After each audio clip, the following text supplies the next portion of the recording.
Factory outlet Mukunda jewelleries grand opening December 14న హన్మకొండలో.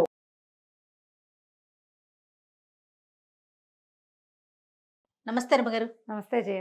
రమగారు, hair loss సార్వజనీన సమస్య ఎన్నిసార్లు మాట్లాడుకున్నా, ఎంత మందితో మాట్లాడించినా అసలు దీనికి సొల్యూషన్ అనేది కనిపించట్లేదు రమగారు. ఏం చేయాలండి? చేస్తూ ఉండాలి జయ. మధ్యలో మనకి విసుకొస్తుంది, అలసట వస్తుంది, స్ట్రెస్ వస్తుంది, పోనీ అని వదిలేయాలనిపిస్తుంది. స్ట్రెస్ వస్తుంది. వీటన్నిటి వల్ల జుట్టు ఊడిపోతుందన్న స్ట్రెస్ వల్ల ఇంకా ఊడిపోతుంది. అవునండి. ఏం చేస్తాం జయ, ఇవాళ రేపు పిల్లలకు కూడా బట్టతలు వచ్చేస్తున్నాయి. మగ పిల్లలకి, ఆడపిల్లలకి ఏమి జుట్లు పిలక జుట్లు వేసుకుని తయారవుతారు. అందుకని ఇప్పుడు జుట్టు ఇక్కడ అటాచ్మెంట్ అవన్నీ ఫ్యాషన్ అయిపోయినాయి. ఈజీగా అన్ని చోట్ల కొనేసుకోవచ్చు. వరకు కాస్ట్లీ అనుకునేవాళ్ళం. ఇప్పుడు ఏం లేదు, 700 పెడితే ఒక చిన్న ప్యాచ్ వస్తుంది. ప్యాచ్ పెట్టుకుంటే సరిపోతుంది. అవును.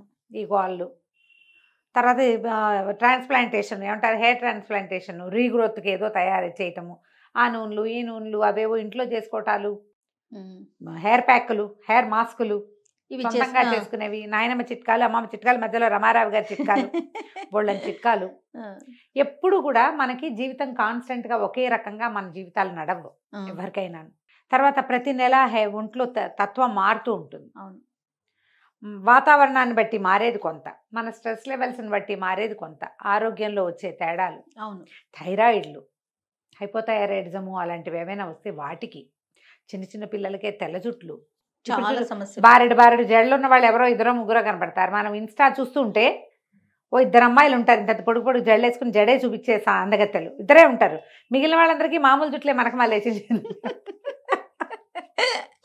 ఇందులో డైట్ చేస్తే జుట్టు ఊడిపోతుంది, డయాబెటీస్ వస్తే జుట్టు ఊడిపోతుంది. ఏదైనా టాబ్లెట్స్ వాడినా కూడా, ఏదైనా ఇప్పుడు వైరల్ ఫీవర్స్ కి వీటికి టాబ్లెట్స్ వాడతామా, వాటికి జుట్టు ఊడిపోతుందండి. వైరల్ ఫీవర్ వల్ల జుట్టు ఊడిపోతుంది, మందుల వల్ల జుట్టు ఊడిపోతుంది. ఎప్పుడు పోషించుకుంటూ ఉండాలమ్మా జుట్టుని. 4 సార్లు చేస్తాం రమ్మగారు, 5ఓసారి విసుగు వచ్చేస్తుందండి. విసుగొస్తుంది. ఏం పోషించాలి చెప్పండి, రమారవి గారి చిట్కాలు చెప్పండి మాకు. మొదటి రోజు నుంచి ఎప్పుడు కూడా నూనె దువ్వటము, ఎక్సర్సైజ్, అది నరిష్మెంట్. శరీరానికి అదే కదా కావాలి చేయ. శరీరానికి సంబంధించిన లోపలికి తినే తిండి iron rich, protein rich, calcium rich, zinc and iron ఉండేటట్టుగా అలాంటి ఆహార పదార్థాలు తీసుకోవటం, హెల్దీ పదార్థాలు తినడం, ఆరోగ్యకరమైనవి తీసుకోవటం ఎక్కువగా. తర్వాత ఎప్పుడు తలకి ఏదైనా రాసుకోవటం, ఏదైనా పూసుకోవటం, దువ్వటం, ఇవి ఇంపార్టెంట్. 2 సార్లు దువ్వాలి, అట్లా ఏమన్నా లెక్క 100 టైమ్స్ దువ్వాలని. రాత్రిపూట 100 combs డే నైట్ అని చెప్తారు. రాత్రిపూట 100 సార్లు దువ్వాలి. అసలు రాత్రిళ్ళు తల దువ్వటమే నిషేధం మనకి. చాలా తక్కువ. మీరు దువ్వుకుంటారు రమ్మగారు? నేను కూడా సాయంకాలము దీపం పెట్టుకోవడానికి స్నానం చేసిన, లేదా చలికాలం అయితే అంత స్నానం చేయలేని స్థితి ఉంది అనుకో, కాళ్ళు చేతులు మొహం కడుక్కుని బట్టలు మార్చుకుంటామా, తల దూకోకుండా దేవుడి దగ్గర కూర్చోకూడదు చేయాలి, అలా నియమం ఉంటుంది. అది కూర్చోకూడదు. అందుకని అప్పుడు ఏం చేస్తాం, సాయంకాలం ఒకసారి తల దూకుంటాం అంతే.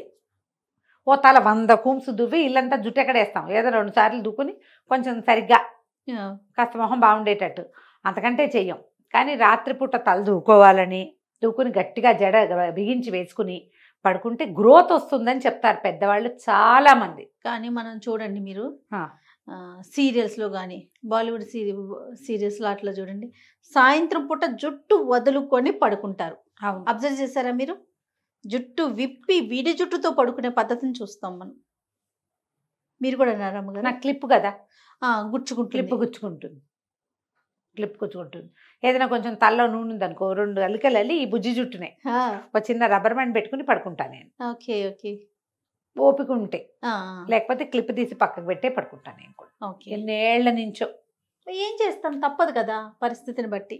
ఏం చేస్తారు, సీరియల్స్ అవి చూడడం కాదు. ఇప్పుడు జడలు వేసుకునేవాడు అనుకో, ఆ మాత్రం జడ ఉంది అనుకో, జడతో పడుకుంటారు. దాన్ని మాత్రం జుట్టు అయితే జడ అనుకోండి, ఇటు పక్కకు అటు పక్కకు పోతూ ఉంటుంది. ఈ జుట్టు ఎక్కడికి పోతుంది? అది ఎక్కడికి పోదు, ఎటు కాంది కదా, ఎటు కాంది సైజు. కాబట్టి ఇక చేసేది ఏం లేదు. ఇది ఒక పద్ధతి. ఇక దాని జుట్టు ఎలా వేసుకుని పడుకుంటారు అనేది మీ ఓపిక, మీ ఇష్టం, మీ ఇంట్లో అలవాటు, మీ పక్క వాళ్ళు ఒప్పుకోవాలి, అవన్నీ కూడా ఉంటాయి. పక్కన పడుకునే వాళ్ళు ఒప్పుకోవాలి కదా. అయితే మనము తరచుగా నూనె రాసుకోవటం. ఏ నూనె మీరు చెప్తారు రమ్మగారు, సజెస్ట్ చేస్తారు? కొబ్బరి నూనె ఎప్పుడు హాయి చేయాలి, లైట్గా ఉంటుంది. ఏదైనా ఔషధ నూనెలు మనం తయారు చేసుకోవచ్చు. మనం ఉసిరికాయ, మందారాకు, గుంటగరాకు, అలాంటివి ఏవైనా వేసుకుని నూనె కాచుకొని పెట్టుకుంటే, మా ఇంట్లో ఎప్పుడు కాచిన నూనె ఖచ్చితంగా ఒకటి బయట ఉంటుంది, ఒకటి ఫ్రిడ్జ్లో ఉంటుంది. నాకు మందార పువ్వులు వస్తాయి అనుకో, పువ్వులు ఒకటి మందార పువ్వులు ఉంటే వాటిని కొబ్బరి నూనెలో వేసి పెట్టి అది ఎవరు రాసుకుంటారు అని ఆలోచించని నేను చేసి పెడతారు. వెన్న కాచినట్టు నూనె కాచుకుంటూ ఉంటా. ఖచ్చితంగా ఒక డబ్బా ఉంటుంది. నువ్వు ఇవాళ వచ్చినా నీకు ఫ్రిడ్జ్లో నుంచి ఒక డబ్బా తీసి చూపిస్తాను నేను. ఆ డబ్బా కన్నా ఇప్పుడు మా బయట ఉన్న డబ్బా అయిపోయి లోపలిది బయటకు వచ్చింది అనుకో, ఇంకో డబ్బా చేరిపోతుంది లోపల. ఎవరైనా వస్తే పిల్లలకి ఇస్తాను నూనెలు, మా అన్నయ్య కోడళ్ళకి కానీ, మా అక్కయ్యలు మనవరాళ్ళకి కానీ, నాతో మా ఇంట్లో మా లావి పిల్లకి కానీ ఎవరో ఒకళ్ళకి ఒక సీసా ఇస్తా. కొబ్బరి నూనె, కొంచెం నువ్వుల నూనె, కొంచెం ఆముదం వేస్తాను. అంత డబ్బా కనీసం. టపర్ వేరు ఇట్లా ఇంత 200 గ్రాముల డబ్బాలు ఉంటాయి, 2 డబ్బాలు ఉన్నాయి. ఏమేమి వేస్తారు అమ్మగారు? మందార పువ్వులు, మందార పువ్వులు, ఉసిరికాయలు, గుంటకరాకు. నాకు కుండీలో ఒక 4 మొక్కలైనా ఉంటూ ఉంటాయి. కొన్ని గుంటకరాకులు వేస్తాను, కాస్త మందారాకులు వేసుకోవచ్చు. మన మెంతులు వేస్తాను. ఇంకోటి ఉంది కదా, నలభై ఆనియన్ సీడ్స్ అంటారు వాటిని, కలోంజీ. అవి వేస్తే నూనె డార్క్గా వస్తుంది, ముదురు రంగులో వస్తుంది. అవి వేస్తా, అవి కాచి పెడుతూ ఉంటాను. నాకు ఆ పని ఇష్టం. పైగా మందార పువ్వులు పోతున్నాయి అనిపిస్తుంది. ఆ పువ్వులు ఎండబెట్టి పొడి చేసే సత్తువు లేదు నాకు. నూనెలో పడితే దాయిగా నోరు మూసి కూర్చుంటుంది దాని దారినది.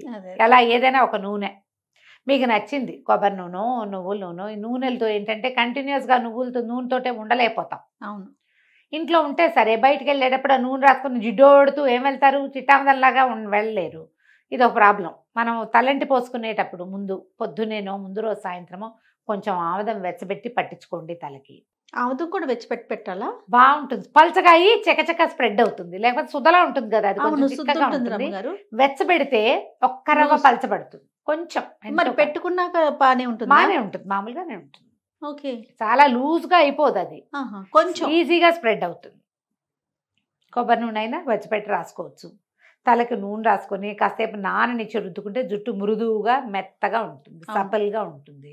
ఏదైనా హెయిర్ ప్యాక్ పెట్టుకోవటం, హెన్నా లాంటివి పెట్టుకోవటం, మెంతులు రుబ్బి పెట్టుకోవటం, మెంతి కూర గ్రైండ్ చేసి పెట్టుకోవటం, తలకి ఎగ్ పెట్టుకోవటము, ఏవో ఒక ప్యాక్. ఇవి చాలా దొరికేస్తున్నాయి మనకి. అంటే మరి ఇది అడ్వర్టైజ్మెంట్గా మీరు భావించకపోతే బయోటెక్ వాళ్ళది ఒక మాస్క్ దొరుకుతుంది, ఒక డబ్బా హెయిర్ మాస్క్. అది బాగుంది. హెయిర్ ఫాల్ కొంచెం కంట్రోల్ అవుతుందని అనిపిస్తుంది. పెరుగులో కానీ ఎగ్లో కానీ కలిపి పెట్టుకోమంటారు. మస్క్ రూట్ మాస్క్ అనో ఏమో చదివాను, పేరు ఇప్పుడు గుర్తు రావట్లా. నేను డబ్బా తెప్పించాను. మీరు బయోటెక్ చెప్తున్నారు కదా, నేను షహనాజ్ దొరుకుతుంది రమ్మగారు మాస్క్, చాలా బాగుంది. అదైనా పెట్టుకోవచ్చు. అదే అట్లా ఎవరికి ఏ బ్రాండ్ నచ్చితే చేసేది. మీరు ఇవన్నీ కొనము అంటే కనుక బనానా అన్ని మెంతులు, అరటిపండు పెట్టుకోవచ్చు. జుట్టు భలే బాగుంటుంది దాంతో. బనానాగా పెట్టుకున్నా కూడా కొంచెం నూనె కలిపేసుకుని బనానాలో బ్లెండ్ చేసేస్తే అది పెట్టుకుని చక్కగా బనానా, పెరుగు, నూనె కలుపుకోవచ్చు. తర్వాత ఏమో ఎగ్, పెరుగు కలిపి పెట్టుకోవచ్చు. ఎగ్ నచ్చితే కనుక మెంతులు పెరుగులో నానబెట్టి రుబ్బేసేసి చక్కగా కొంచెం పలచగా చేసేసి అది నెత్తికి పెట్టుకోవచ్చు. తర్వాత ఏమో మందార ఆకులు, మందార పూలు గ్రైండ్ చేసి పెట్టుకోవచ్చు. మీకు ఏది సూట్ అయితే అది. చైర్ బాగా ఫ్రిజీగా బరకగా అట్లా ఉందనుకో, బనానా పెట్టుకుంటే స్మూత్గా అవుతుంది, ఎగ్ పెట్టుకుంటే స్మూత్ అవుతుంది. కొంచెం చూసుకుని ఏదైనా ఒక మాస్క్ పెట్టుకోవటము వారానికి ఒకసారి అయినా పెడితే కొన్ని వారాల పాటు అలా చేస్తూ ఉండాలి. 7-8 వారాలు కనీసం చేయాలి. ఏదైనా కానివ్వండి, ఏదైనా 7-8 వారాలు చేయాలి. చేస్తే మీకు గ్రోత్లో తేడా వస్తుంది. హెయిర్ ఫాల్ కొంచెం తగ్గుతుంది. ప్రధానంగా మీరు ఏం చేసినా జుట్టు ఉండడం ఆకపోతే ఏ సందర్భంలో ఉన్నా డాక్టర్ దగ్గరికి వెళ్ళినప్పుడు హెయిర్ ఫాల్ ఉంది అని ఒక మాట మాత్రం చెప్పండి. ఈ ఫాల్ ఉండటానికి బయట ఉన్న వాతావరణం ఎంత కారణమో లోపల బ్యాలెన్స్ లేకపోవడం కూడా అంత కారణం కావచ్చు. మీకు ఐరన్ లాస్ ఉండుండొచ్చు బ్లడ్లో. ఐరన్ లాస్ ఉంటే, ఐరన్ లేకపోతే జుట్టు ఊడిపోతుంది. ఓకే, మనకు తెలియదు కదా. ఏ కంప్లీట్ బ్లడ్ పిక్చర్ చేసినప్పుడు దానికి అనుగుణంగా ఏదైనా సొంతంగా వాడుకునే ప్రయత్నాలు చేయొద్దు. కానీ డాక్టర్ దగ్గరికి కనుక ఏ సందర్భంలో అయినా వెళ్తే ఈ హెయిర్ లాస్ మాట చెప్పండి. మీరు ఆహారంలో కొంచెం స్ప్రౌట్స్ లాంటివి భాగం చేసుకోండి. బెల్లము, ఖర్జూరాలు, కిస్మిస్లు, నల్ల ద్రాక్ష పళ్ళు, అలాంటి ఫ్రెష్ ఫ్రూట్స్ తినడం, నువ్వులు తింటము, పాలు, పెరుగు లాంటివి తీసుకోవటము, పనీర్, చీజ్ లాంటివి కూడా హెయిర్ గ్రోత్కి ఉపయోగపడతాయి. నాన్ వెజిటేరియన్ తినేవాళ్ళు దానికి తగిందేదో చూసుకుని తీసుకోవచ్చు. వెజ్ ఫుడ్స్ అయితే ఇవి చక్కగా తినచ్చు. రెగ్యులర్గా కొంచెం ఏబీసీ జ్యూస్ అని చెప్తున్నారు కదా ఇప్పుడు, యాపిల్, బీట్రూట్ అండ్ క్యారెట్ అలాంటివి ఏమైనా తీసుకోవటము. ఒంట్లో కొంతమంది నిక్కాక కాక వేడి పెరిగి వేడి వల్ల కూడా జుట్టు రాలిపోతుంది. అతి వేడిగా అలా ఉంటుంది, తలలో వెచ్చగా ఉంటుంది అలా అనిపిస్తే ఒళ్ళు చల్లబడ్డానికి కూలెంట్స్ ఏమైనా ప్రాక్టీస్ పెట్టుకోండి. కీరా తింటాము, సొరకాయ జ్యూస్ తీసుకోవటము, తరచుగా కొబ్బరి నీళ్ళు తీసుకోవటము, కొబ్బరి ఎక్కువ తినటం వల్ల కూడా జుట్టు రాలడం ఆగుతుంది. కొబ్బరి పాలు తీసి పెట్టుకోవచ్చు. జుట్టుకు పెట్టుకోమంటారా? కొబ్బరి పాలు చాలా బాగుంటుంది జయ.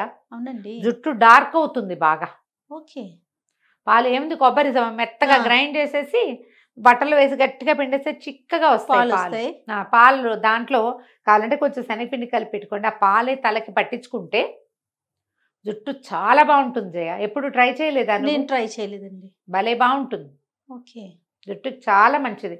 వారం వారం కొబ్బరి పాలు పెట్టుకోవచ్చు. వీటిలలో ఏదైనా సరే మనకు సూట్ అయిందా లేదా అనేది 1-2 టైమ్స్ చేసి చూస్తే తెలుస్తుంది. నాకు తెలిసిన ఒక చిట్కా చెప్తానండి. కొబ్బరి నీళ్ళలో రాత్రిపూటే మనం అంతా మెంతులు నానబెట్టేసుకొని పొద్దున్నే దాన్ని మిక్సీ కొట్టేసి రాసుకున్నా బాగుంటుంది. కొబ్బరి నీళ్ళలో అలా కూడా చేయొచ్చు. పాలు ట్రై చేయాలి. కొబ్బరి పాలు చాలా బాగుంటాయి.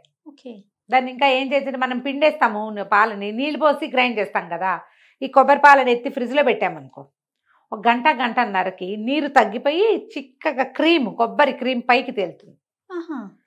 అలాగా క్రీమ్ తీసి రాసుకోండి. లేకపోతే పాలంటే జారిపోయినట్టు అయిపోతాయి. కాబట్టి చాలా బాగుంటుంది. Sure sure. జుట్టు భలే నల్లబడుతుంది కూడా, నల్లబడుతుంది, స్ట్రాంగ్ అవుతుంది. ఇప్పుడు బహిర్గతమైన కారణాలు, బహిరంగమైన వాటికి ఏమైనా అలా అనకూడదు. బాహ్య కారణాలకి ఇది మార్గం. కానీ లోపల అంతర్గతమైనది శరీరంలో రకరకాల లోపాల వల్ల, ఖనిజాలు, లవణాలు, వాటి లోపాల వల్ల పోయేదానికి పైన ఎంత పూస్తే మాత్రమే ఏమవుతుంది. రమగారు, నిద్రలేమి సమస్య కూడా బాగా కారణం అటండి. అవును, రాత్రిపూట నిద్ర లేకపోతే తెల్లారిసరికి జుట్టు అంతా రాలిపోతుంది. వేడి పెరుగుతుంది కదా, ఆ వేడిని తగ్గించుకోండి. ఆలోచించండి, మనకి దేని వల్ల ఊడిపోతుంది. ఆలోచనలు కూడా కారణం అంటారు అమ్మగారు. నేను ఎందుకు చెప్తాను తెలిసి, 2 పాయింట్లు. మొన్న డాక్టర్ గారి దగ్గరికి వెళ్ళినప్పుడు బాగా ఆలోచిస్తున్నావా, ఏంటి చేయ నిద్రపోవట్లేదు, జుట్టు ఊడిపోతుందండి అంటేను సరిగ్గా ప్రాపర్ గా నిద్రపోవట్లేదా, ఏదైతే ఎక్కువ ఆలోచిస్తున్నారు, ఏదో ఈ రెండిట్లో ఏదో ఉంది. ఫుడ్ అంటే ఆటోమేటిక్ గా కొంచెం మంచి ఫుడ్ తీసుకుంటాం కాబట్టి అని అడిగారు అనమాట. అది కూడా స్ట్రెస్ ఎక్కువైతే ఊడిపోతుంది కదా. అదే ఆలోచనలు, అతి టెన్షన్, అమిత భయాలు, వాటి వల్ల కూడా ఊడిపోతుంది. మీ బయట ఉన్న కారణాలను సెట్ చేసుకోండి. లోపల ఉన్న కారణాలకి వేరే ఇది ఆలోచించుకోండి. చేస్తే జుట్టు కొంచెం ఇదవుతుంది. కానీ ఒక వయసు వచ్చాక మేనపాజు అవి వచ్చేసరికి ఏజింగ్ వాటి వల్ల ఆటోమేటిక్గా జుట్టు పలచబడిపోతుంది. సహజంగా ఒంట్లో తగ్గిపోతుంది కదా శక్తి. దానికి ఏదో మేనేజ్ చేసుకోవడం ఇట్లాగే ఉన్న వాటిలో ట్రై చేసి చూడండి. ఎవరికి ఏది కుదిరితే అది. అక్కడి నుంచి ఏం చేస్తామంటే ఏ కొత్త షాంపూ అడ్వర్టైజ్మెంట్ చూసినా దాన్ని ట్రై చేస్తాం. టెంప్టీగా ఉంటాయి రమగారు, టెంప్టీగా ఉంటాయి. అదేదో అమ్మాయి కనపడుతుంటుంది, అందమైన జలతార్ లాగా ఉంటుంది, జలపాతాల లాగా అలా అనిపిస్తుంది. కానీ ఈ కొత్త వాటికి వెళ్ళకండి. టైం టెస్టెడ్ మెథడ్స్లోనే ఉండండి. మీరు డాక్టర్ దగ్గరికి వెళ్ళి వాళ్ళు సజెస్ట్ చేశారనుకో, ఓకే. మనంతటా మనం వాటికి పరిగెత్తకుండా, టైం టెస్టెడ్, మనం చాలా కాలంగా వాడుతున్నవి, చాలా మంది వాడేవి, పురాతనమైన పద్ధతులు, వీటిని కనుక ఫాలో అయితే వాటి వల్ల కొంత ప్రయోజనం ఉండడానికి అవకాశం ఉంది. రైట్. థ్యాంక్ యూ రమ్ గారు. నమస్తే.